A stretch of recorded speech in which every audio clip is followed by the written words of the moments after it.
It is 1 o'clock. Good afternoon. I'm Lucas Panzica from the 104.5 The Zone Studios. The news of the day in the National Football League. Aaron Rodgers' season is officially over after tearing his Achilles 4 plays into his New York Jets debut on Monday Night Football. The game continued on. Zach Wilson coming in. The Jets winning over the Buffalo Bills 22-16 in overtime on a walk-off punt return for a touchdown by Xavier Gipson. But Aaron Rodgers officially out for the season. Reports that the Jets are exploring veteran free agent options at quarterback. But in the meantime, it is Zach Wilson's team in New York. Also around the NFL, the Seattle Seahawks are reportedly signing offensive tackle Jason Peters, the 41-year-old, back in the NFL for the 2023 season. For all your foundation repair and waterproofing needs, visit USSTN.com. Breaking news at once on your home for the Titans and Vols. This is 104.5 The Zone.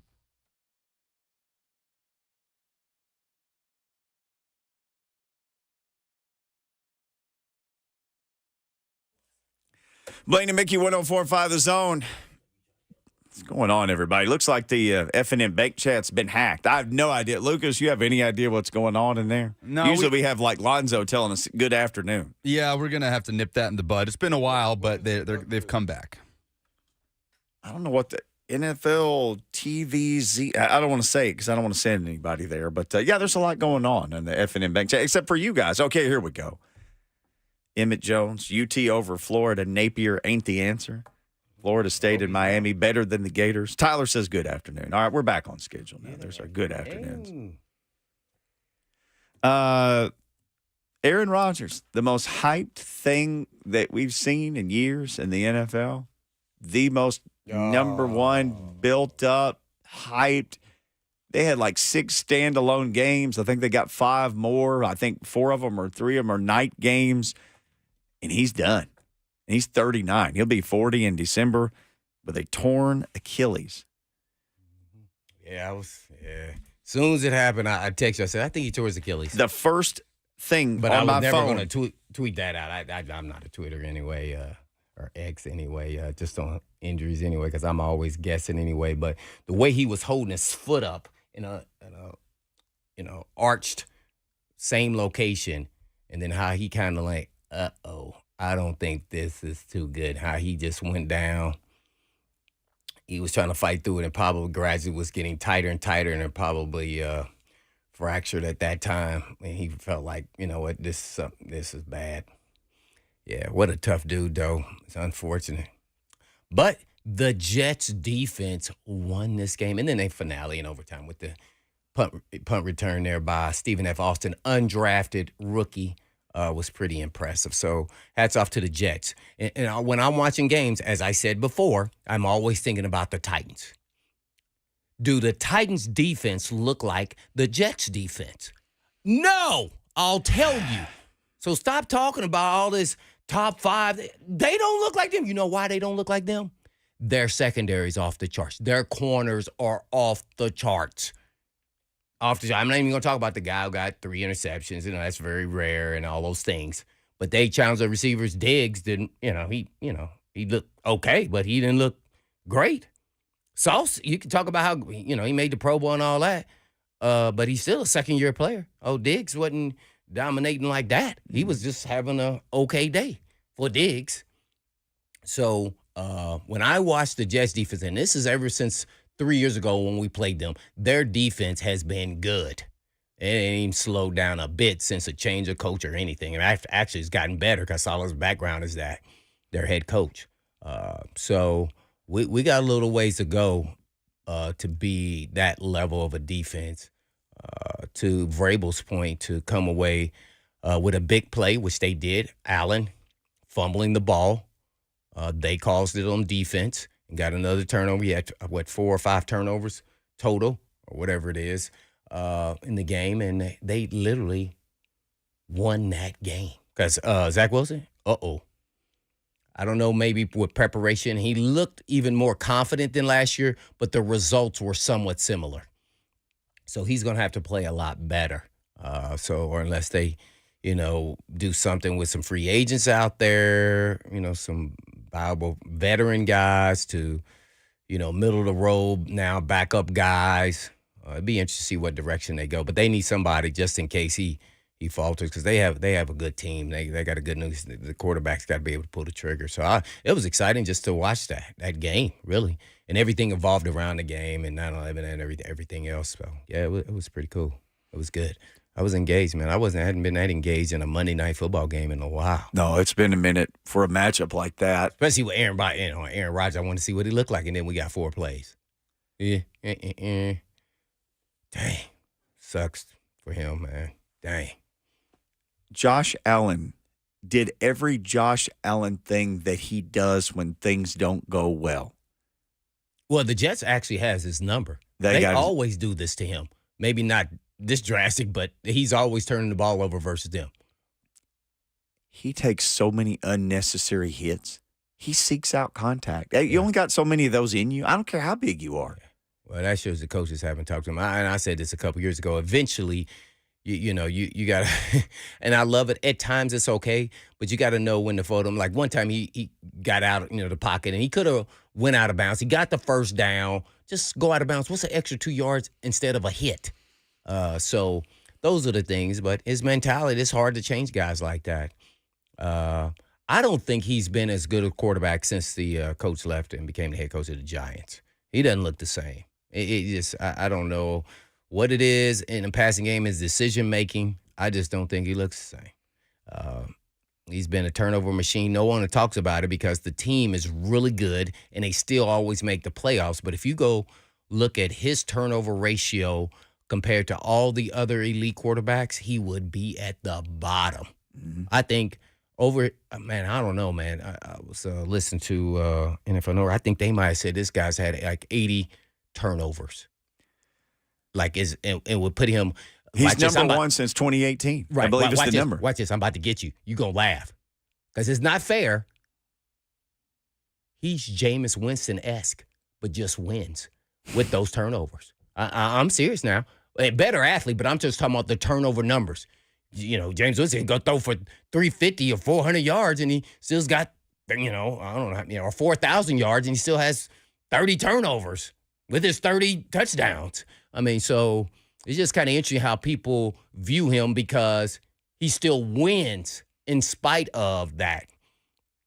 So when you get in these close games and everything else, especially because they're coming at the end of their rope here, I think if the Bills don't make it to the Super Bowl, they're going to have to start, making some moves and changes. This is Von Miller's still not back after ACL. I think he's going to be back after, 4 games or so. So, yeah, it's kind of interesting. And I like Josh Allen. It's just that he's a little risk-averse, a little too much for me. Like, he couldn't play for Vrabel. No way, no how. They went, it's nah. He does it on a consistent basis because he believes in his arm and his ability. Mm-hmm. Yeah, so it was still really good, though. Really good game. Bills kicked a field goal with 0-2 left to tie it. The game went to overtime. Xavier Gibson, who Blaine was talking about, who I guess was a big star on Hard Knocks, he had the walk-off punt return. I think that's the third one of those ever in NFL history. A walk-off overtime punt return. Oh, I think I saw the highlights with Danover. Tamarick Vanover. Yeah, Vanover. Yeah, Vanover. Oh, I remember he was fast. I remember him at Florida State. Yeah. And he was the rare, big return man. Yeah. He wasn't little. Yeah, big and fast. Who was the other guy? Do you remember?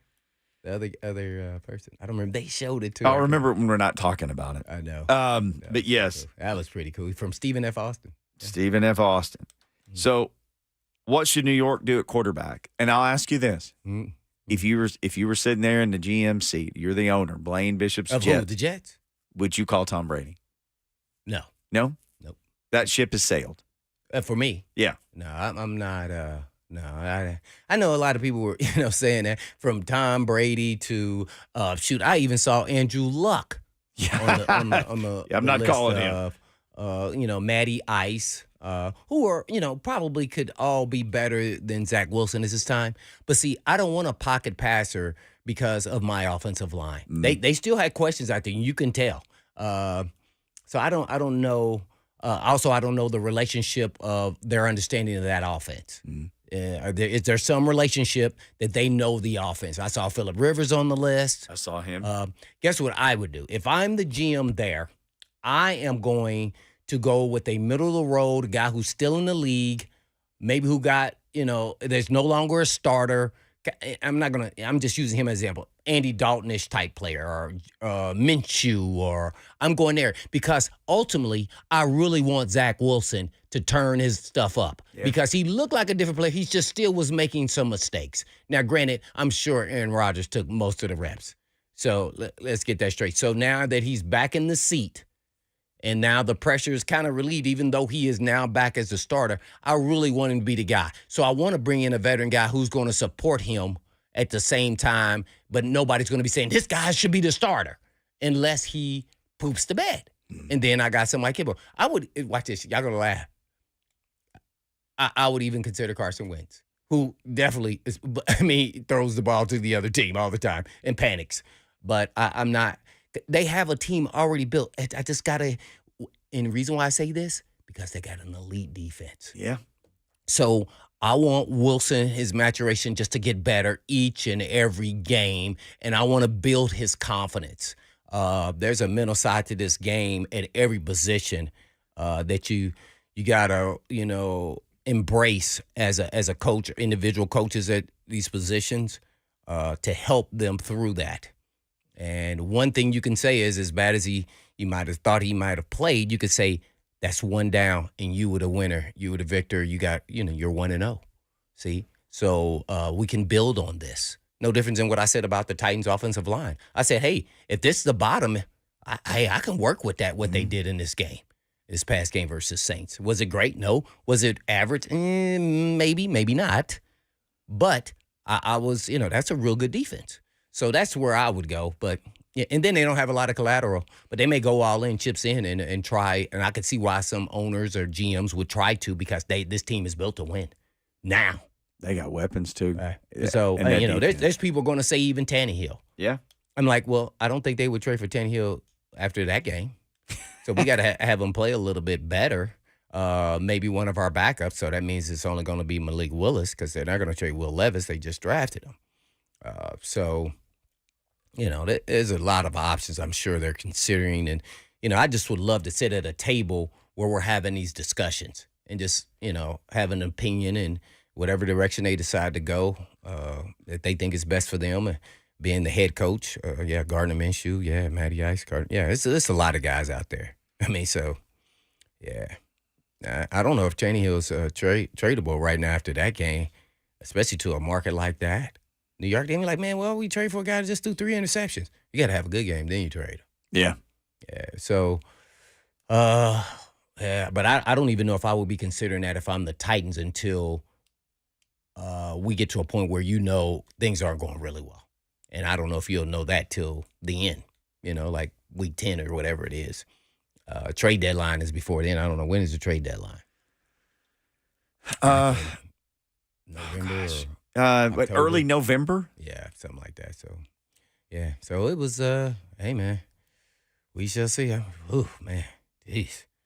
We got to turn it up a notch. We got to get some better corners. That's when I watch them and I see Reed and Sauce, and I go, our corners aren't, they're good, but they're not as good as them. Fulton, even at his best.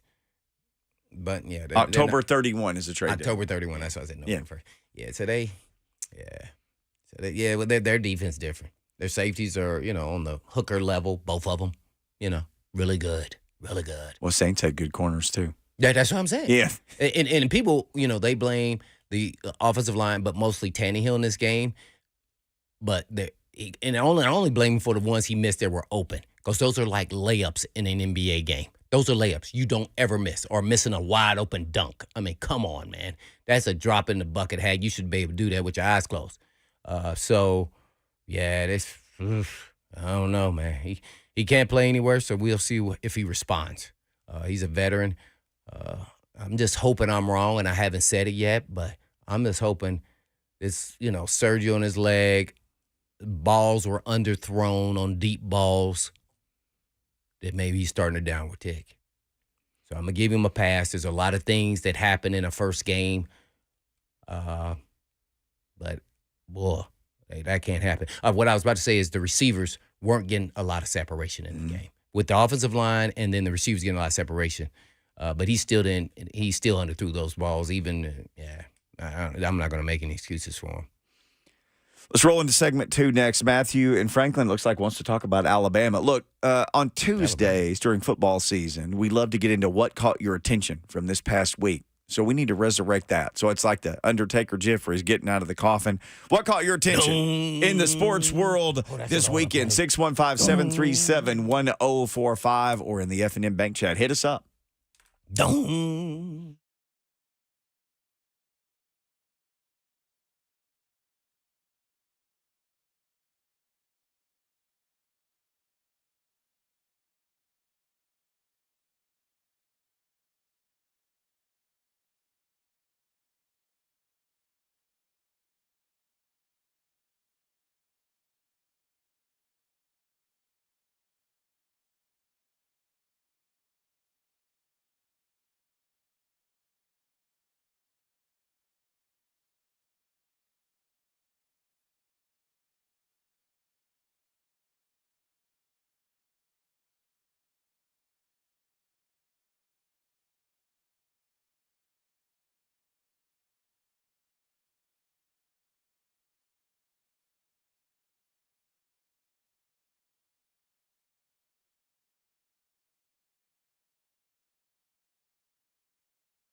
Blaine and Mickey, 104.5 The Zone. What caught your attention from the sports world this weekend? Certainly, if you're a football fan, the most absolute hyped thing that we've seen in the league in years, as Blaine said, lasted 4 plays in New York.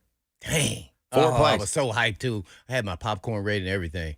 I even had T.O. on the phone. And I'll say this, there's not a lot of times where the next day we talk about a game and you'll be like, I was so hyped to watch it. Most of the time you're like, I watched a quarter or two. And, I was ready. You know, I wanted to see the whole game, too. The whole game. I did. Oh, I was up. Yeah, man. I was all in, man. Mm-hmm. You know me, I watch all of them. But I was texting you, and you know normally I don't. That means I'm in bed. Well, the first few you sent me, I was at a very long baseball practice. So then I'm like answering texts. I get home, and I told my son, hey, don't touch the TV because it's been on, and all I'm going to have to do is rewind and catch the front of the game. And he put it on, Disney Junior or something. Yeah, and so then I lost the front of the game, but then it got played a million times everywhere else. Yeah. Dang. Oof. That was a tough one there. Stop this, Will Levis to the Jets. Come on now. That's not happening. Oh, no. Yeah, they just took that guy. He's their guy. They're not getting rid of that guy. Yeah. All right, Matthew in Franklin, he's been wanting to talk about Bama. Let's take his call. What caught your attention in the sports world, in the football world? 615-737-1045. Hit us up or on Twitter at Blaine and Mickey. Matthew, what's going on? Good afternoon, gentlemen. Love your show. Love everything about it. Thank you. I've got my best friend's a Bama fan, and he was heartbroken this weekend. Ooh. So I called him today, and I said, buddy, are you over the loss? He said, no, I'm not. I said, well, let me take you to lunch, make you feel better. He said, great, where can I meet you? I said, how about Longhorn Steakhouse? Oh, boom, goes the dynamite. That's what Lucas did last year when Tennessee just blasted Ball State, yeah. That's all he had to say. That's the walk-off right there. Yeah, the walk-off. You know what's so funny? Walked it off. Is you guys tell me, I watch college a little bit more than me. I watch all Tennessee games for sure, but has Bama lost that, let's say, intimidation going into the game now after this loss? Like, I saw some highlights, and it's only via Twitter, where some of these offensive linemen from Texas was coming blasting some of the linebackers from UT, and they were looking up at the referee like, hey, he hit me late. Like, they were not intimidated by him. There's a part of, the Bama mystique that's, maybe I was getting to that, has that for those elite teams, has it lost a little luster there where they had that kind of edge? And people would press to make more plays, whether it's on offense, defense, and then they end up making mistakes. I'm just wondering, has that happened on the elite level? I could be totally off. I'm just asking. I feel like that's been a factor because of how dominant Bama's been on the line of scrimmage over all those years. And Texas just won. They just won those battles on Saturday. Yeah, they came in with the right mindset. So, yeah, some of that has to be gone. It just has to be at this point.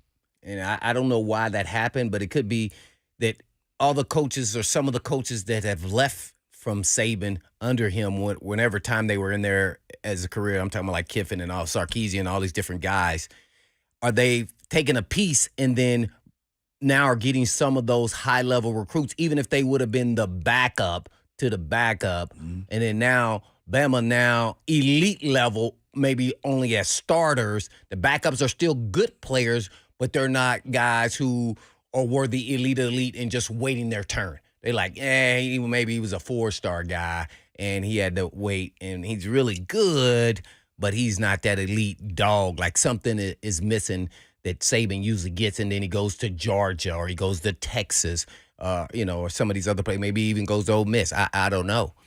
And then that hurts the depth. And then when you start having a little bit of injury and that mystique and getting some of those elite players, you're really a good team, but you don't have that edge that you had before. And I don't know if that's true or not. I'm just asking a question. And the quarterback position, let's use Milroe. Let's use this as an example, Lucas. Milroe is a great runner. Watch this. Who also was a great runner? Jalen Hurts. Let me give you an example. But he went and got benched in the national championship game, came back, worked all at practice, then graduated and left. See the mindset? but I'm going to show you I can be a good passer. Mm-hmm. Milroe saw what he did last year. Did he come back this year a better passer? Hurts continued to grow and work. Milroe may have worked, but not to the level he needed to. See, because he has all the skill sets to be an elite quarterback, even probably a Heisman candidate, if he can figure out how to now complete and be more accurate as a passer. Obviously, he can impact the game running. That is no question about it. So that to me is like that's a good example of what I'm talking about. Even though Hurts left and then went on to Oklahoma, but he showed that he could be a passer consistently, so in a passing offense. Yeah. So, see, I'm just wondering why that hasn't happened to Milroe, because he should be the dude. He should be the guy. He should be unstoppable. And it was no different than we saw with Tennessee a couple of years ago, where they looked at what they had and said, we need to bring somebody else in. And they brought in Tyler Buckner, who, by all accounts, wasn't the guy from Notre Dame. They brought in another You said guy. Tennessee. When they brought in Joe Milton a couple of years Joe ago. Milton. You said Tyler Buckner.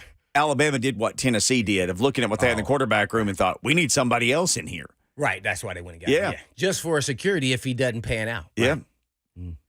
Yeah. So, and he came with the coordinator, too, by the way. I just wonder, how are you Alabama and you don't have that guy at quarterback when you've had two or three that guys at every position, which goes to what you said. If some of those that guys were the backups, you're like, I'll just go somewhere else. And I still think they have really good receivers, but they're just like, okay, there's a couple. There's not like five of them. So you just start saying, man, wow, this is different. Well, this was their worst loss at home, I think. Saban since 2003 when he was at LSU, and Alabama maybe since 2004. It was a double-digit loss at home. I'm stunned, man. Saban is outright. Boy, I can't imagine how he is at practice right now. They practicing right now, guaranteed. Oh, maybe not. It's a lot of the same issues as last year, too, with the penalties. 10 penalties in the Crippled game. them, yeah. There you go. Penalties and big plays allowed on defense. I had a big college football fan who said of Alabama last year, they had the best offensive player and arguably the best offensive and defensive player. And what did they do with it? Based on what was around them, not enough to win. Right. Yeah, and that was tough. And they were fantastic. They lost to Tennessee. I mean, so even though they were really elite, what did they go? 1-2, 1-2-3, but somewhere around there in the draft. So super talented guys, but did they have enough? And what's his name was magical. Remember, I said he was Steph Curry on the football field. He was a magical Bryce player. Young, yeah. He is. He's special because when you meet him, you go, man, this guy's tiny. Like, this guy's every bit about a little taller than me. It's just like, what the heck is this dude doing on the football field and accomplishing all the things he did? So, yeah, it's a tough one. Let's take some of these phone calls. What caught your attention in the sports world this week? Buffalo checking in from Nolensville up first here. What's up, Buffalo? Oh, Buffalo. Just batching a little concrete. Got a little background noise, but if you want to know what caught my attention, it was dang sure Jordan Love. I mean, come on. Mm-hmm. Yeah. He kicked the crap out of dang poor little old Chicago. Sure did. Why ain't anybody talking about that? Hello. Y'all have a good one. Yeah, you're talking about it. Yeah. Good. Yeah, man. He was flicking the wrist, man. I was impressed. I was a little surprised that he looked that good. So, I mean, I thought he would be good, but first game? It made me start thinking, are the Bears any good? I would assume that they are better than last year, but man, he was throwing off back foot, back shoulder. I mean, he looked fantastic. 3 touchdown passes, no interceptions for Jordan Love in that game as they beat their old rivals. They sure did, but that does beg the question, are the Bears any good? But they took care of their business, 38-20. Kyle in Springfield, what caught your attention in the sports world? What's going on, boys? I got two for man. you real quick. One in the NFL and one in college. Okay. NFL, the Atlanta running backs, man, they looked great, both of them. Yeah, that rookie, he Texas, is as by the way. advertised, yeah. And college, Mickey, I'm sorry, dog. No, come on, man. Don't do it to me. What happened, man? That's the first score I noticed Saturday night scrolling through Twitter. Well, Arkansas State getting walloped by Memphis. Is that where you're going? what was the score again? Sir, honestly, what happened though? What was it, 37-3? I turned it off at one point. What happened is this is year 3 for Butch, and it's just as bad as it's ever been, if not worse. And the previous guy left kind of a dumpster fire, but it's year 3. You have 3 of your recruiting classes, and there's no improvement. I want to ask you this, and it's not in reference to Arkansas State, but you've been on the administrative side, and you know how it works. Do presidents and athletic directors start looking around and say, well, how is Prime doing this in 1 year? And we in year 3.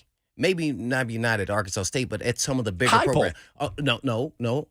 I'm going to go even bigger to A&M's coach, Jimbo. Yeah. What year is this for him? Oh, my gosh. 6? And it got $76 million 6? guaranteed to him. He just lost to Cristobal in year 2. Right. Yeah. See? So you start saying, this is possible. That's how they think, even though we all know it's much harder than that. But they go, well, dang, you're in year 3, you're in year 6.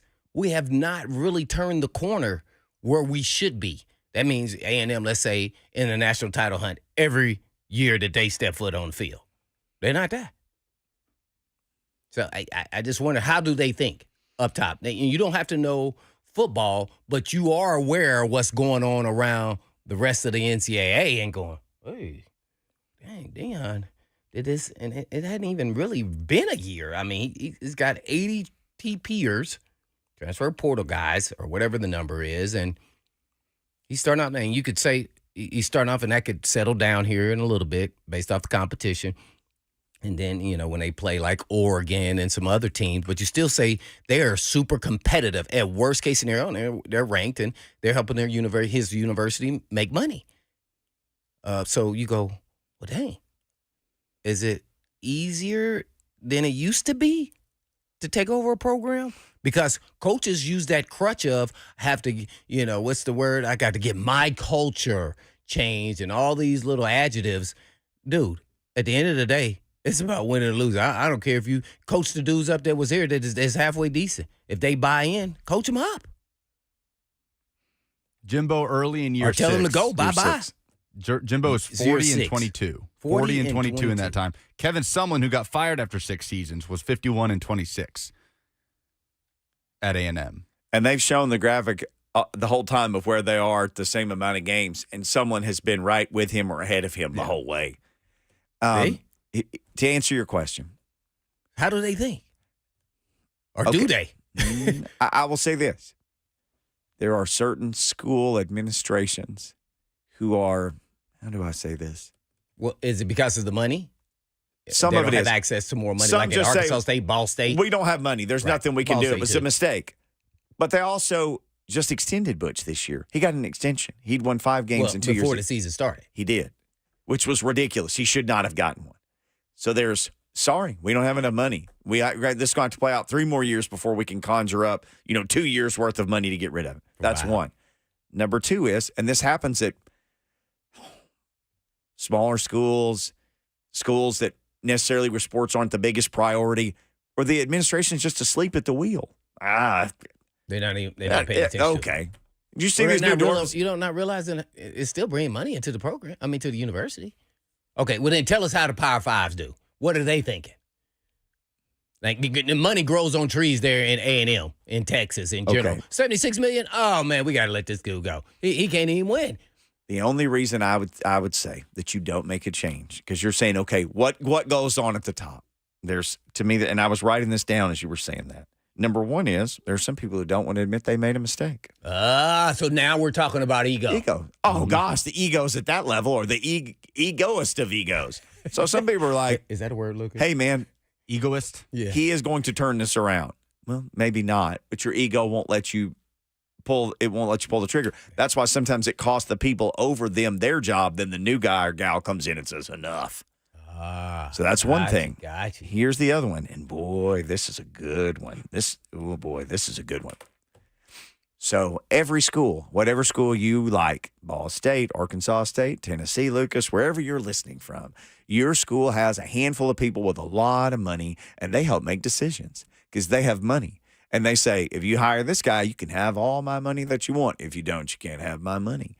Well, sometimes their guy gets in, or sometimes a guy just gets in and he's smart enough to befriend the people with all the money. The influencers. Yes. And those people are he's like Lucas. so those people are like, hey, man, my money pays a salary and I like him. My money, I like the guy, or I like her as this coach, or I like him as that coach. Well, you can still like him, but you can still fire him. It's just because it's about production. But at that level, people get so drunk on two things. They get drunk on power and they get drunk on winning. Remember all the stuff with Baylor and Art Briles and all that stuff and all the terrible culture? They were drunk on winning. Yeah. They were drunk. doubt. They hadn't They won couldn't do it. historically. Yeah. They were so intoxicated by winning. Florida, Urban Meyer. People get intoxicated Right. by Gilman, winning. Gilman. They just get so drunk on it. The other thing people get intoxicated is this coach is the most powerful person in the state. They're the most powerful person on campus. I call him in the middle of the night. We smoke cigars with each other. We drink brandy. He comes to my corporate retreat and rides in the ski boat with me. People get drunk on that. And I can't very well give you $30 million to buy this dude out when he was just over at my house last night, sitting on the patio with me, having cigars and brandy. I'm not doing it. That's my friend. The smartest of the smart coaches immediately figure out who's got money, and they become their best friends. Blaine, when you want to play golf, I heard you're a great golfer, man. Man, I'd love to play golf with you. Somebody told me you got the best house in this whole town. Man, I'd love to see you. Say you got a whole spread out there. You got a big old farm. I'd love to see it, man. You need to have me out. Oh, yeah. You come Really? on over and ride my horse. Really, Coach? Oh, my gosh. It'd be great, Coach. People get drunk on power, and they get drunk on having famous friends. Oh, wow. Dang. Well, Jimbo, 76 mil, he got it. It's coming. Regardless if he's One way or there another. or not, right? One way or another. All right. That's why I know when doing that. Okay. Fred and Jason and Tommy Hold, we will get to you next. What caught your attention? There's a lot of stuff catching a lot of people's attention. We'll continue this next on Blaine and Mickey. Yang.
Blaine and Mickey, lucky enough to have you listening to us today. We appreciate it. Doom, doom, doom, doom, doom, doom.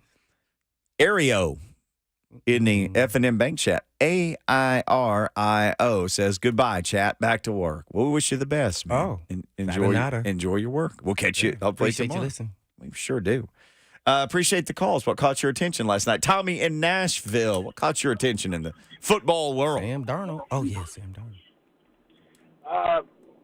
I think one of the announcers last night stowed the show on the punt return because he said there should have been a tripping call during the play. And I saw the replay, and the guy for the Jets hit the guy up in his shoulder pad area. First. Then they fell to the ground, and Mhm. he tripped over him. So I don't think he's right. I don't think that would have been a tripping call at all. I concur. Yeah. I do. I agree. And did he stick his leg out there? Maybe a little intentionally once maybe, but that goes on all the time. It wasn't I'm a leg whip you and I never got any piece of you at all from the jump. So I agree with that call. He sold it great. I got He did. blocked. I'm falling down. My leg flew up in the air. Sorry, you know. Yeah, and so we you all know tripped we over it. hung it up there a little longer just so we get a piece of it. I mean, I'm not calling that if I'm the referee. running down 1,000%. I salute that guy. Yeah. Hey, man, I'm trying to make a play out here. We're trying to win the ball game. It's every man for himself right now. I got to throw my leg in the air like I just don't care. Fred in the Borough talking Jets, Jets. Hey, Fred. there. Chris Jones side. Hey guys, I guess I wanted to kind of touch base with the whole Aaron Rodgers thing. What if Jerry Jones is a loose cannon, right? Making his own decisions, just not telling anybody he's going to pick up Trey Lance. What do you think if he takes Trey Lance and gives him to the Jets and just tries to get a draft pick from the Jets? Is that a possibility? I just don't know if that's what the Jets would be looking for. I wouldn't be shocked at anything that Jerry Jones does. Just with the Jets, with an somewhat inexperienced player that young. I think this team is built to win now, so I would think they would lean more to somebody with a lot of experience, with a better team around them, and they would have success pretty quick. Yeah, but who knows? I don't know. What you got? Woody Johnson? Jerry, old buddies, talking on the phone. Yeah, Woody. Well, Jerry's like, well, I'll flip my investment right here. I got Cooper Rush. Because here's what you want now. Guess what kind of quarterback you want right now? To me, if Zach Wilson can't get the job done, I want a player somewhat like Tannehill, a game manager, because I got all the weapons around you. I got the running back, I got the tight end, I got the receivers, and oh, by the way, that Garrett Wilson catch, I'd never tweet X out or anything. I had to say something to the Baldinger on that one, like, unbelievable. Wow. Body control. Fantastic. It was, wow. And that was a horrible throw. Horrible. Me, you, and Lucas all could have thrown that ball. That ball's supposed to be thrown on the outside shoulder like Aaron Rodgers did in the preseason, that game he did play. That was inside. DB could make a play, and, man, he tipped it to himself with one hand. I mean, good Lord. It looked like the guy also grabbed his, mask or something because his head moved real quick for a second. And it was like, wow, that is unbelievable, man. Some of these athletes now, they're off the charts, bro. Tipping it to himself was next level. Wow. Tell you something else that was next level. Remember UT's title? Back in the day, maybe you'd like to have something cool to remember that by. And the Zone teaming up with Bob Ibach. He's on the phone with us now with a very cool item that some of you need to check into. Bob, thanks for checking in. Well, Blaine and Mickey, nice to be with you. I've always enjoyed chatting with you guys before in the past. And, this is something. I'll tell you what, 1998, that unbeaten season, 13-0, when they beat Florida State in the BCS title game, and it was their first undefeated season in 60 years. Well, I know the university this year is celebrating the 25th anniversary of that historic season, and it was the perfect season under Coach Fulmer at that time, and the quarterback was not Peyton Manning, but it was T. Martin, and I know a lot of people get that mixed up sometimes. But we've got a football, limited edition. Only 5,000 of these will ever be produced. They're $119 each. It's going to help us raise monies for the Make-A-Wish Foundation of East Tennessee to help get some wishes raised for some youngsters who have some life-threatening medical conditions. Everything on the various panels of the football are embossed, which means it'll look pristine, looking for years to come. It won't get sun faded from some of the other type of footballs that get sun, the padding on there. This will stay really sharp looking for years to come. You'll get an individually numbered certificate of authenticity. And before I give out that phone number and website, how you can order, I do want to point out a couple distinctive things that I think make this football special. The top panel has Neyland Stadium facts and the Vols championship history with the official 25th anniversary logo right there. It's very colorful.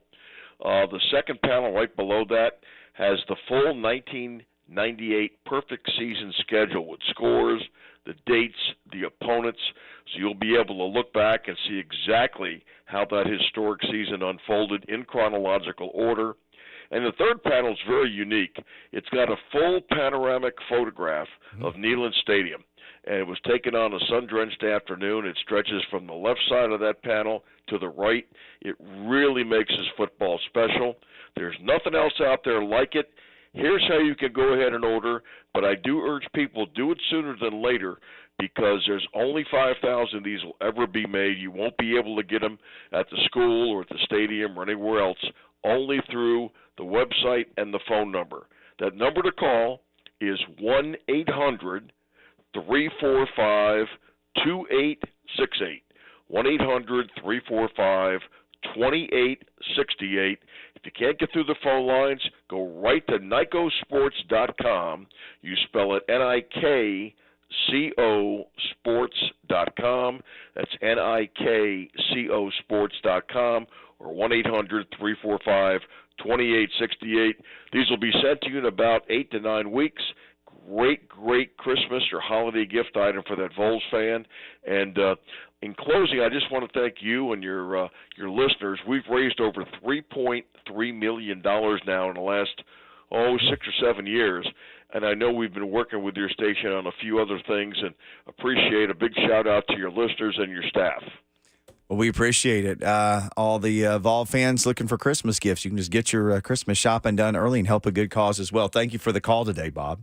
Okay, you guys have a great rest of the week, and I'll look back, and maybe we can talk a little bit more about maybe getting them in the Final Four this year. That'd be great, wouldn't it? Then you can have another ball, and that helps some more people with it. Absolutely. That's right. Yes, sir. Hey, thank you for the call. Appreciate it. Okay, have a good day, guys. Bye-bye yes, now. sir. Bob Iback. He's been on before. They always have something cool, and they do something cool with the money that they make. So we appreciate it.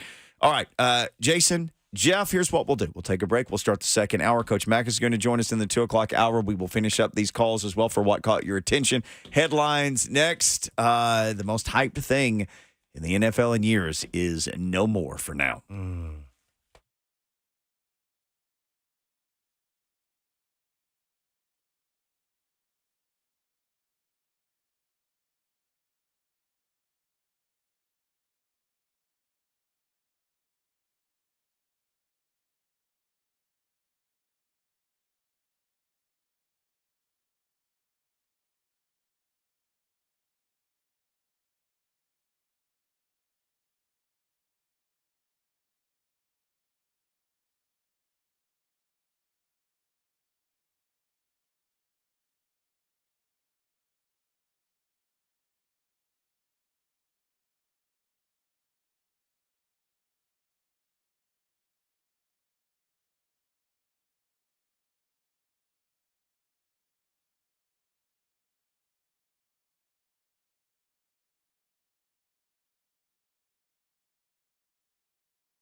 Blaine and Mickey 104.5 The Zone. Happy Tuesday to you. Appreciate everybody. The Zone F&M Bank Chat has been very active, and the phones have been very active. Lots of people wanting to sound off on what was really a fun weekend of football until last night. It was not fun. It was not fun, and the game was fun after that, but it was just hard to think about. No, it wasn't fun because the Titans lost, and you might as well feel like Tennessee lost.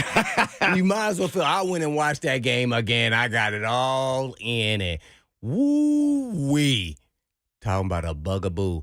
I'm interested to see if anybody has the cojones to try to do that scheme that they did against Tennessee. And everybody could talk about the quarterback was out of rhythm, and he was. Mm-hmm. The offense was out of rhythm, and I think the coaches were too. At the same time, so it was a snowball effect. And it was all, we got to give credit, Austin Peay. They did it.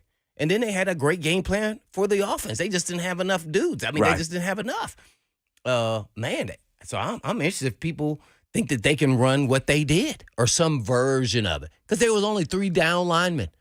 And they were moving around, stunting them, doing all kind of stuff. Guys was blitzing from the outside. It was kind of linebacker / kind of safety type guys. I'm like, man, dang, this is unique. All right, yeah, I don't even know what to call it. I was calling it a 3-2-6, but I don't know what it was. Well, to be honest, you've told me this what before. What would you call it, Lucas? When somebody sees somebody else do something that works. Then they go to work on the whiteboard. Yep. We're going to make our version of this. Yep, 100%. Mm-hmm. Oh, that works with those dudes? Yeah, exactly. If that works with 260-pound defensive linemen, imagine what it could work like with guys who weigh 300. Yeah. Yep. I don't know, man. It's just going to be interesting. Some people just won't even watch the film and be like, they weren't focused, and I know they had a team meeting and everything else. But, man, you got to give Austin Peay, the Govs, a lot of credit, man. They gave it all they got. And they weren't scared. And, by the way, Lucas, I saw that play you were talking about when that guy pinned him down. And that should have actually been a penalty on Austin Peay to me. When he pinned the guy, I don't know if it was a special team play, I think. And then the other guy came in and smashed him and kind of jumped on top of him. It's kind of the benches kind of got a little unnerved there from Austin Peay and players on the field. But Haddon had a up and down day, but eventually got him a pick. So that was cool. Slaughter slipped down and fell. Mm-hmm. Guy ran just a go. I don't even know why he was so pressed to get outside when the guy was like literally 3 yards from the sideline. Or 5 yards from the side. He couldn't. You want him to go there, so then you can just push him out of bounds. Right. That's another man. This that's is how I 12th teach man at Independence. You taught me that. I even know that now. That's a man. They like, what? I said, no, that is a man. That is your friend. That sideline. Can't give up too much of my secrets, but that's how we're going to be undermanned. Means we're not the best athletes. We have no stars nowhere, no offers on nobody on our team, and we are competing with people because we got to beat people with our brain.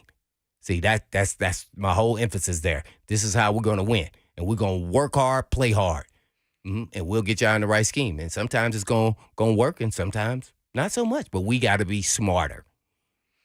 So that there, I didn't even like, and I like Slaughter too. By the way, I think he's a really good player. I think potentially he could be an NFL player, maybe more so in the slot. But yeah, he's a good player. Just slipped, lost focus. He was too high. Mm-hmm. That's what happens when you get too high when you're a short guy. Well, he's like 5'11", 6 feet. I know. Out of bounds. That's an extra man. Backpedal into the end zone. I've been listening to your lessons. Oh yeah. Oh, I get so proud when the guys don't backpedal up into the end zone when they like on the 10-yard line. I said, stand right there and act like that goal line got glue on it. It's a wall there. Mm-hmm. Yeah. Don't move. And you're part of the wall. They got to throw over you. And I said, I understand why it's hard. Somebody's running dead at you, and your natural instinct is to move somewhat backwards. Like I'm at least move a step. I said, if you want to move, just go step up and down, right there. Mm-hmm. Don't move. And they figured it out. It took a minute though, and it's hard. I got it. Make them throw that, drop it in the bucket. How many guys in high school can drop it in the bucket? Make them run around you. There are some that can do it, but there's not a whole bunch of them that are going to be accurate all the time. You're going to mess up timing and rhythm, too, at the same time. So he may have a good pass, but he's not there because he had to go around you. And well, by the time the guy runs around you, maybe one of your guys has hit him in the backfield. Yeah, exactly. And that happened in Franklin. That actually helped us. in the game. Coach Blaine of Independence Eagles there. Had a big win this weekend. Oh, yeah. Oh, overtime. Oh, my gosh. I didn't. I saw the game-winning play. I saw a guy cover a guy on a crossing route all the way through the end zone and knock the ball away. So exhausted. No, we get on the bus. We're going back, and I sat there like I had just finished an NFL game. I was like, oh, my gosh. Dang, man, I'm exhausted. So we get off the bus after we get back to Independence, man. I don't even go say hi, bye, have the speech. I tell Coach, I'm going to my car. I just start walking. Kids start running to me. Bye, Coach, man. We really appreciate it. I was like, hey, man, you almost gave me a freaking heart attack, man. I got to go home and go lay down, man. It's past my bedtime. It's 12 o'clock. I got to tell y'all good night. Good night. I said, I'll see y'all on Sunday. Let's see Jeff in Nashville. We were finishing up. We had a little bit of business we had to take care of, selling some cool footballs that part of the proceeds go to charity. Jeff Jeff in Nashville was finishing up our What Caught Your Attention from last hour, and we promised Jeff we'd get to Jeff. And Jeff, we are to you. What's going on? What's going on, gentlemen? First time, long time. Oh, thank you. Oh, yeah. He's talking Coach's Bow. You going to give us some knowledge here, man. Can they get out of those? I'm really glad I got on before Coach Mack. That would be something I couldn't follow. I can follow lead-in from commercials, but not that guy. So, yeah, I got a little bit of a shift in topic. What actually caught my attention was something that you two were all discussing with college administrations and how they hold on to coaches. And it's really your opinion on this. So with a unicorn situation, you had the University of Michigan with Jim Harbaugh. He was on a hot seat, and he took a pay reduction rather than getting fired. And then the team ended up turning the corner, and now they're 2 times going to the playoffs, and they're perennial voting to be one of the top 4 teams again. Is there a possibility, your opinion, you see more of that with some of these things, like a Jimbo Fisher getting an ultimatum? Or do you believe that right now with the buyouts being so high, would other coaches care about getting that reduction? Is the amount of money that they're getting anymore? Would that reduce the stigma of I got fired from this job? Well, hold on real quick. But didn't Harbaugh then get a pay raise? And because I thought I read something about he's getting paid through an insurance policy or something. That's how. Yeah. They framed it. He got a raise, but after the reduction, when he came back around, I think they found ways to get him money again. But at the time, it was my understanding. I may be wrong on that as well. I didn't. No, he did get a pay cut. Then he came back afterwards, and then 2 years later they gave him a pay raise, I think. But yeah, that's a good question. What do you think, Mickey? I think what you could do in a case like Jim Harbaugh, where he's a Michigan guy, he's for the most part beloved by your fan base. So it's not going as well as you want it. You probably don't want to fire him. And ultimately, there's always fans who want to fire everybody. It's like, look, man, let's sit at the table. Hey, you'll get it all on the back end. Let's throw everybody a bone, and we're going to cut your pay. And that way they can see that we told you got to do better. You're going to make less money. And then he goes out there and he beats Ohio State. Yeah. 2 years in a row. Yeah.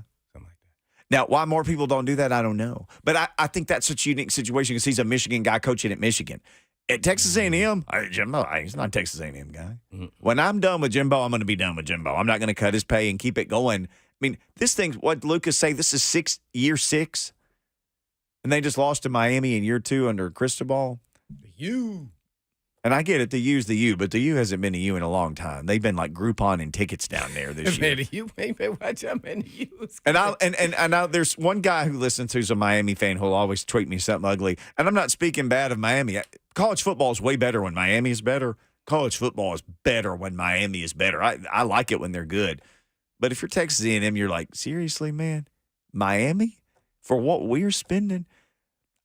I think if you have a rare situation, if Blaine was the head coach at Ball State, it was a couple of bad years or 3 or whatever it was, and they're like, man, we don't want to fire you. And you're like, I don't want to get fired. And they say, hey, man, you're one of our most popular people. You're a Ball State legend. You got to be in their Hall of Fame. You're in the Hall of Fame because Harbaugh's got to be in. Hey, man, let's. Here's what we're going to do. We're going to put out a press release, and we cut you this much. But look, here's where you're going to get it on the back end. All right. And the fans could say, they showed Blaine, but we sure do they like feel it. good. Yeah, everybody feels good. I'll ask you, anybody out there ever bought a house? Because I was a real estate broker for a long time. You know what the key to negotiation is? Both sides feel like they won something. Both sides. Both sides feel like they won something. So who won in the Chris Jones with the Chiefs? Ooh, 1 year for a lot of money. 19.5 mil. And Kansas City won that because that's not a long-term commitment. And he's an older guy. I think Kansas City won that. And all these guys need to fire their agents. not because he only got the 1 year deal, because he didn't demand that they can't franchise him next year. Oh, man. They can You get 2 gotta years start out of doing him. that. Yes. Come on, man. You're not working hard for your guy, man. You got to say, hey, look, okay, we'll take a 1 year incentive laden contract based off what he did last year, 19 to get up to 26 or 5 or whatever it is. But you can't tag him next year. And they probably wouldn't anyway, but still, you need to get that in writing. Yep. You can't tag him. I had one more thing. Emmett says in the chat here, Mickey, don't forget Tennessee got rid of Jeremy Pruitt, and he said for cause in parentheses. Let me just tell you this. If you are an unsuccessful college coach, you better have your house in order and your burner phone charged up. Because What? Burner phone? Tennessee, yeah. Whoa, Tennessee has given everybody the blueprint. Wait a second. We don't want this guy, and we don't want to pay him. So you said something about to happen to Jimbo if this goes down the wrong road? I'd have my house in order if I was Jimbo. Better organize those skeletons in the closet. Yeah, I'd have my burner phone charged up if I was him, so I could be using it instead of my other phone. Does the burner phone have to be flip? Can it still be flip? A flip phone? A flip burner. Whatever works, man. Whatever takes those calls and those texts. Tennessee gave everybody the blueprint. Wait a second. Because remember, Pruitt was like, release something. I'm going to go after Rick Barnes. Remember all this stuff. I'm going to go after everybody. He did the Dan Snyder. I got dirt in all of you. Everybody. What are we doing? Where's the dirt? Boy, you better keep your house clean. At Michigan State's coach. It's a he said, she said. They better keep that powder dry. That's a 10-year, $95 million contract. And it's not gone as well since, year 2 for him or whatever it was? Boy, you better get it together, coaches, because if you're unsuccessful, they will be in your business. Private investigators following you around. Do you think some checking guys, your emails, if they know they're doing right, they just can't get it figured out on how to win? Let's just say Jimbo's doing everything mostly to, right. He's just like, hey, man, 76, I got it coming, whether you fire me or not. Because he seems like that kind of guy. Like, all right. We're do what y'all got to do. And he's going to have his house together now. Mm-hmm. I'm going to get it one way or the other. There ain't no calls here besides winning or losing. That's not in my contract. Right. Oh, at that level, I mean, that's like enough money your kids' won't have to work. For like in Jimbo's case, your kids' won't have to work. Wow. Even if Mel Tucker, whatever this goes south, if they say, okay, we'll pay you half. Okay, that's half. Okay. 50. Okay. And then I'll clear my name, and then I'll do something else. I'll coach somewhere else if I want to. If not, I've got all the money in the world. I don't have to work. I'll move to the Bahamas. We're not going to the Bahamas, but we will talk to Coach Mack next. I don't think he's in the Bahamas. I think he's right here in Nashville. Get his takes on the Titans and Aaron Rodgers, and big game coming up against the L.A. Chargers. All that next with Coach Mack.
Wade and Mickey, 104.5 The Zone. Happy Tuesday to you. It's Tuesday. It's the second hour of Tuesday. This music is playing. That means you get the one and only Coach Mack, brought to you by Two Rivers Ford, Middle Tennessee's most trusted local Ford dealership for 40 years. Coach, they've been selling Fords about as long as you've been in this National Football League, man. You know what? They have been for 40 years here. Two Rivers Ford has been outstanding. I've got a Ford dealership in my family that's been in the family for 65 years. So to be in business that long, you got to treat people right, and they absolutely do. Man, I know we're going to talk a lot of Titans. Aaron Rodgers has been in the business a long time as well, and 4 plays into this much hyped up debut with the Jets, torn hamstring. Just a tough break for a guy who's had one heck of a career. It'll be interesting to see what happens. Tore his Achilles, yes. It'll be really interesting to see what happens to him from here, Coach. Well, I mean, that's going to require surgery, and normally that's a year-long thing. I'm not a doctor, but I mean, you could tell when it happened. I mean, that slow-mo video that they finally had of it, and you could see that calf bubble up. That's normally an indication of an Achilles, and it's just very unfortunate. Look, injuries are a brutal part of this game, and they can happen at any time. It doesn't matter whether you're in preseason, whether you're in regular season. You put them out there between the lines, and things are going full speed. They've got a chance to get hurt, and it was a devastating thing for them. I mean, they rallied back and were able to win the ball game with an absolutely fabulous walk-off punt return. But moving forward, I know that took the air out of a lot of people there at MetLife. What are those conversations like? Because everybody wants to speculate, they need to sign Carson Wentz or this guy or that guy, and other people say, no, they got Wilson, who was a high draft pick, and he's there. He knows the personnel. What are those conversations like in a building of what do we do now?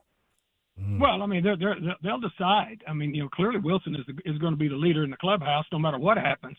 Right now, to begin with, guys, because he's been there. He's been there the whole time. Now, what they do moving forward, but you've also got to look and see, when you start bringing people in from the outside, they're on the outside for a reason, correct? And you've had a training camp, and this guy's been there for 2 years now, so he'll be the guy until they decide otherwise. Coach Mack is our guy, and we will never decide otherwise. Brought to you by Two Rivers Ford. Oh man, yeah, you like that, didn't you, Coach Mack? Man, I like that. I like that. I've had really good attorneys during my career and agents. I need Mickey as one. I'll take care of you. You know that.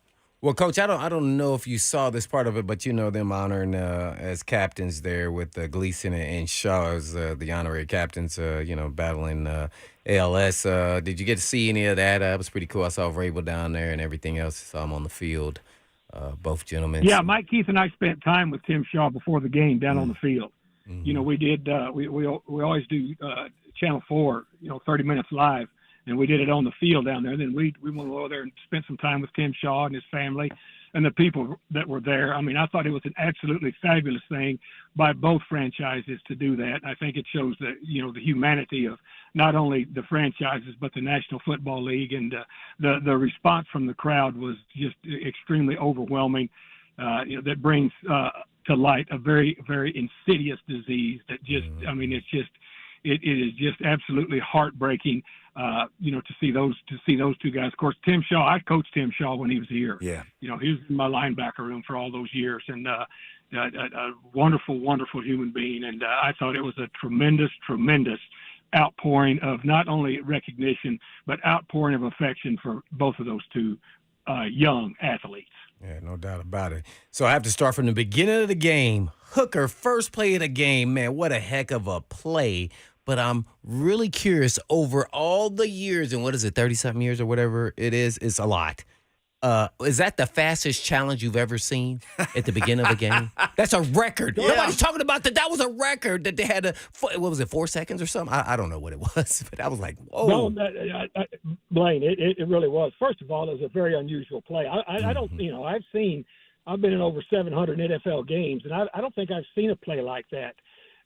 Exactly like that close to the sideline, and plus just completely take the ball away from a guy while you're both rolling down to the ground, and then being able to maintain possession of it while you're in bounds. And again, major kudos, to those guys upstairs with that challenge too. We got a pretty good shot of it pretty quick. Mike Keith and I both looked at each other and said, he's in. And even before we said that red flag was out. So I agree with you. That might be the quickest challenge in the history of the game. No doubt about it. We're on with Coach Mack giving us the Mack attack. I guess I want to go down. There was a lot of, let's say, plays that really impact the final score and naturally in the game and the decision.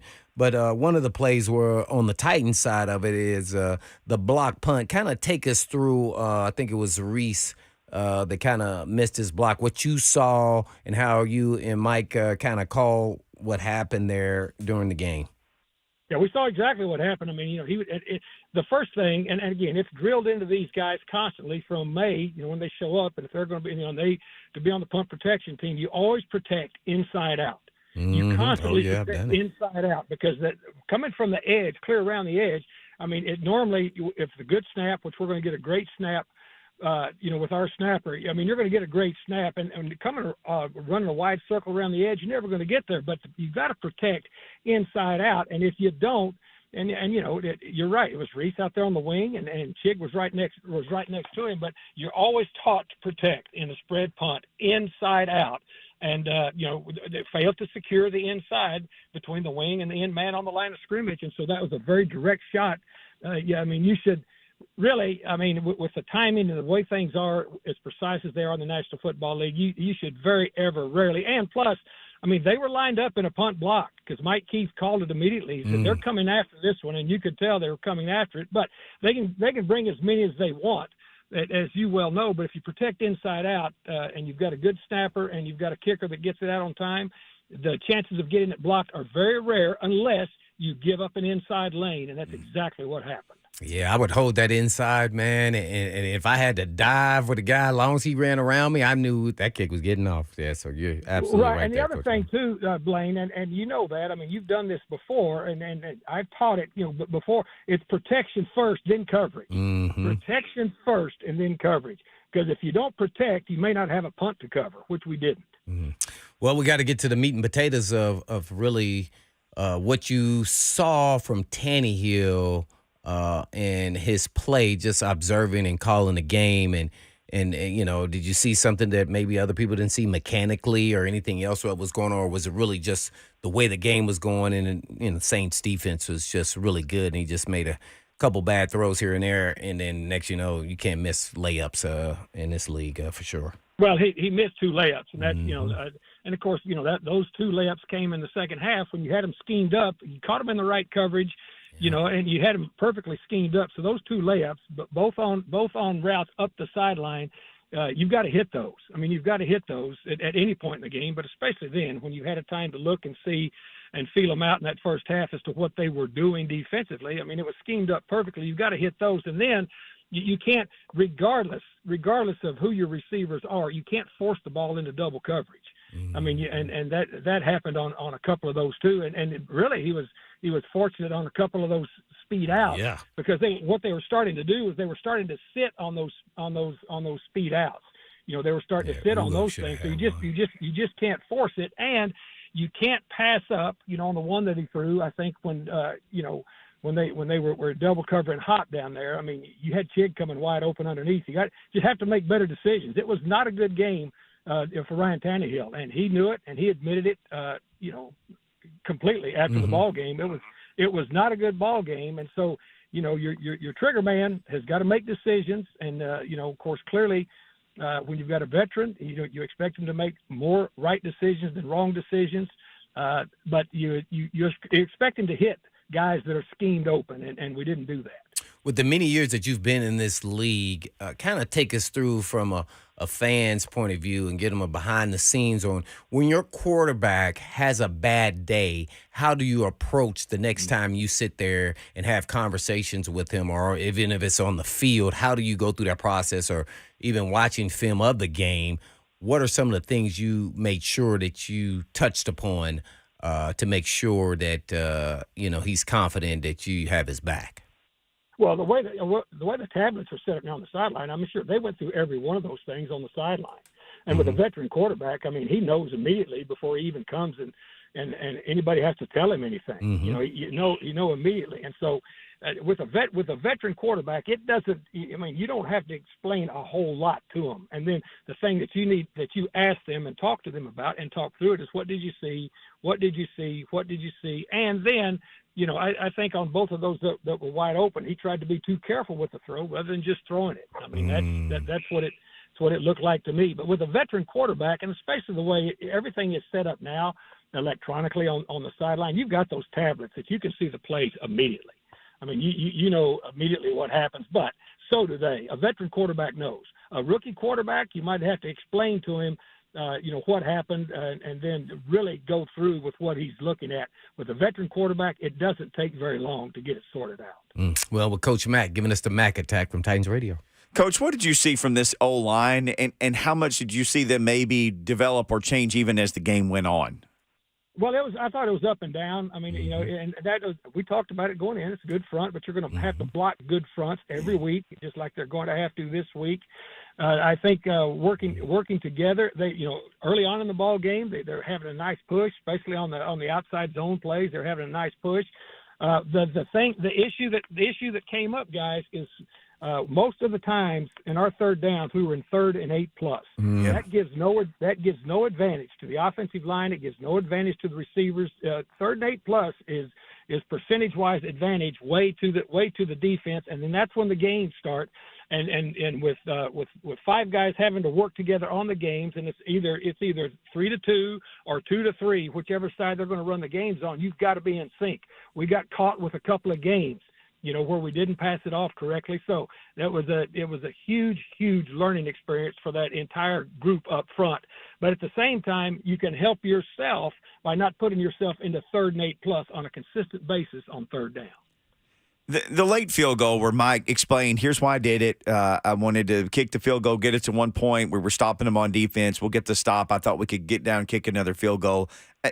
Not to beat that dead horse, I just wanted to ask you, really late in a game like that, what was your tendency to lean more towards your gut and all your experience, or to have an analytics guy go, hey, coach, it's 23% chance to this and 17 if we don't?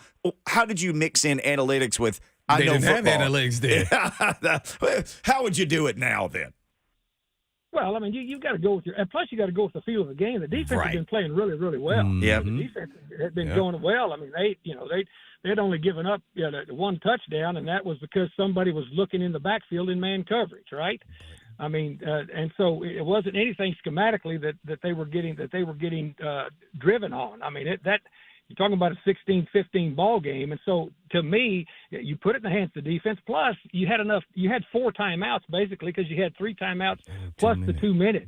And the way that it was going, I mean, he clearly, and he said it. I mean, he said it right after the game, because Mike Keith asked him the same thing, when we talked to the head coach, right after the game when he's in the locker room.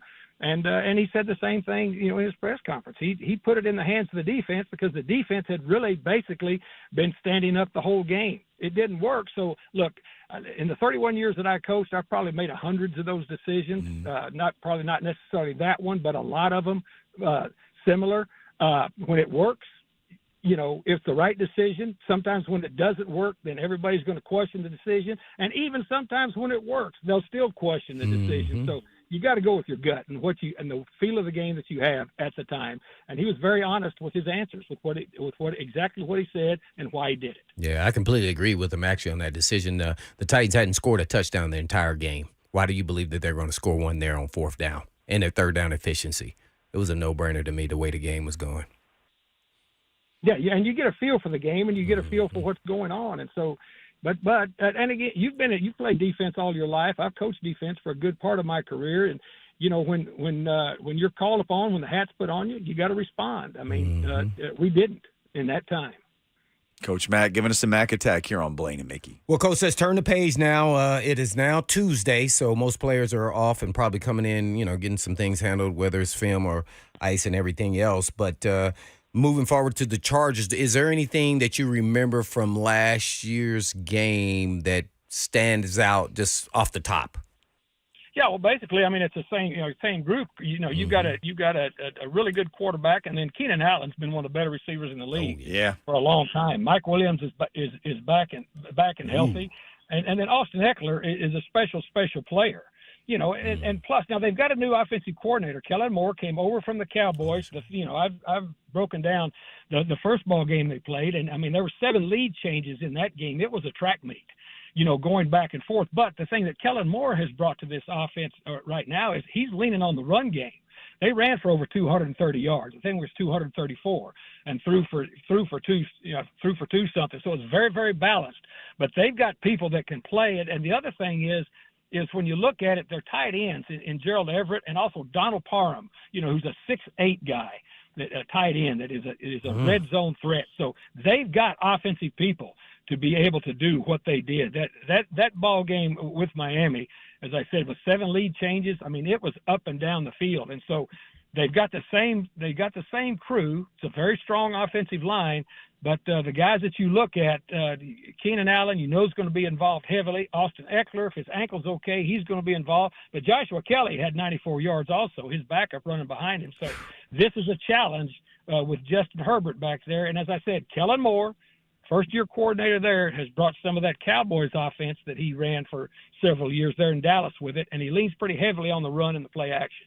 Oh, I have to ask you, a lot of people were asking. I thought he did solid. It's hard to say when you lose a game, but for his first go-around in a regular season game, Peter Skoronski, how did he look out there? He did. I mean, he looked like he belonged in the National Football League. But as I said, you go back to the games, and the games, especially, you know, in live action against the real dudes, is where your cohesiveness on that offensive line has to come together. Whenever it was a zone and coming off the ball straight up, getting your hands on a man and driving him and stuff, he was good. But once you start getting a game within the game, as I said, and they start gaming you and running games inside of there when they know you're going to throw, and I'll go back to the 3rd and 8 plus on 3rd down. That's when you really, really got to be dialed in with one another. That's where we slipped up some. Got you. Coach Mack, thank you. Coach, fantastic stuff. The game was great. I always turn the TV down, listen to the radio, and it's about 20 seconds difference, so I feel like I know the future because you guys tell me what's going to happen, then I can watch it play out in real time. That's crazy. Mac Talk tonight, right? Man, people need to get tuned into you and Rhett Bryan. 6 o'clock. Mac Talk is always big. We're looking forward to a lot of calls. We'll have a lot of calls. I will let people talk. I will answer any questions. But that's what Mac Talk was put into process for. It's for our good fans to call in and vent however they want to, good or bad, because I'm always willing to listen. I've been talking to fans for a day and a half now, and I look forward to it tonight. Oh, well, you got one more question from a fan right here. Coach, was that a fumble or not? That's going to be the first question, Coach. Well, it wasn't because they didn't call it. Yeah, I knew that was coming. Was that a fumble on Dobbs or was it last year? Here's the other. It was a fumble last year. And here's the other issue with that, and then I'll quit. Just let it play out. Don't blow the whistle. That fires 25 yards down the field. Let it play out and let it go to review. Let it play out. But once they blow the whistle and they call it dead on the field, then all of a sudden the people that look at it are going to say, well, you know, what they called on the field is going to stay. I mean, okay, I'm done with that. Amen. Yeah. All right, Coach. We'll enjoy Mac Talk tonight. We'll be listening. Thank you, sir. Thanks, guys. Appreciate you both. Yes, please. Sir. Man, that was good stuff today. Always good stuff with Coach Mack. And when we come back, more good stuff with you. I have a question, a Tannehill question for Dr. Blaine Bishop. We're going to get the stethoscope out. I want you to get the white lab coat on. I can play a doctor real easy. Well, you about to be doctor in this. I got a medical question next on Blaine and Mickey. 11 surgeries.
Mickey, I'm waiting to Mickey 1045 The Zone. Feel the thunder, lightning, and the thunder. It rained like 6 drops at my house today. I There's know. no It rained a little lightning, bit no on the way. thunder. Oh, and thunder. Hey, let me address something. First, everybody's talking about my People worry Indy about your shirt. My Indy shirt, it says Indy, I-N-D-Y. That is not the Indianapolis Colts or Indy anything. That is where I coach. I am the corners coach at Independence High School. So, bam, got y'all. So, sit back and relax and enjoy the Blaine, Mickey, and can I even say, and Lucas show. Because that may change. Have things changed for Ryan Tannehill? Because here's the thing on CBS Sports, talking about his interceptions. 2 of Tannehill's interceptions were attempts to DeAndre Hopkins, blah, blah, blah. All of Tannehill's interceptions were in the pocket, which creates even more concern going forward. A lot of people are questioning, is his arm the same? Is his arm the same? Well, that's really hard to say after one game. But I can say this. The two of the deep ball interceptions, the one to D-Hop was not as deep as on the sideline, was underthrown. I think that was intentional. I think he was trying to throw a back shoulder throw. But the deep ball to Moore that was intercepted was underthrown. What was the other one that he threw? There's the double coverage to D-Hop on the sideline, double coverage to Chris Moore. Oh, yeah, that was underthrown too. Lattimore interception. That's what you need to say. Yeah. Lattimore interception was underthrown too. Even though it was double coverage, if he would have put it out there, nobody would have got it but D-Hop, and that's it. So, to their point, there's a part of me that believes that's why I talk about your legs are connected to your arms yesterday. I've always said that about quarterbacks. Is his injury fully healed, and is it could be fully healed. Is it strong as it was before? Because we all know he throws with his leg. His arm is an extension of his legs. Sure. That's why you see these tree trunk legs of most of these quarterbacks. And you look at their quads, and they are not messing around. We start with Peyton Manning. We can go all the way back. You can say what you want to say, but their arms don't look all big and muscular, though, do they? Because they throwing with their legs. So to people's point, I'm interested to see. I'm really going to watch it really close again this next game. If it falters like that on deep balls again, I will say it will. I want to give him a pass just this one game because it's only one game. But that was, 2 passes for sure. And then he overthrew the other one. So then you go, the guys that were wide open. So then you go, well, what was that? Right. They were all deep balls too, by the way. Chig was a deep ball, as well as you could give it a deep ball to, Spears on the sideline there when he's wide open, trying to make a twisted high fly throw. I mean, man. Dang, I can't believe he missed those passes. He makes one of those passes, we win. We can talk about all the other things, but see, that's why when you have a good quarterback, you make one of those throws, you win. Even with all that happened at a game. Block punt, missed blocks, giving up touchdowns, looking in the backfield, peekabooing on all that, concentration issues. That just make one of them. That's why he didn't go for it on 4th and 5 from the 11. Easy to sit here and say go for it, and I did not at the time. I didn't believe in offense because they hadn't scored the whole entire game. The game dictates what is actually happening out there, and I thought it was the right call. I know analytics definitely said go for it, but see, the only thing bad with analytics is it doesn't give you the feel for the game, where it's going, and so. To me, if you're going to go for it, you throw to the end zone. That's it. We're going to win this game. And other than that, if you don't believe that you can get that done, and based off of Tannehill's performance, thought it was the right call. And your defense was doing pretty well. So to the point, I would have relied on that and thinking that I can get one more field goal, 4 timeouts with the 2-minute warning, that our defense can stop them. We'll drive down and be able to Nick Focus on fire. Let's ride the hot hand and give him one more shot to win this thing. Just didn't work out that way. And the question then is just how elite can this defense be? They don't look like the Jets defense. Watch it. It's not close, and it's because of our corners. That's why. Front, about the same. Safeties, about the same. Maybe because that guy had a great day. He didn't get better than Byard. But our corners aren't their corners. Reed and Sauce Gardner are legit. They get after it. Injury report out tomorrow for the first time this week. What are you going to do if it says Fulton DNP hamstring? I don't know, a corner. I'm worried about Burks, too. He just didn't look the same to me. They're going to go with Vildor. Maybe Trey Avery's back because he didn't dress.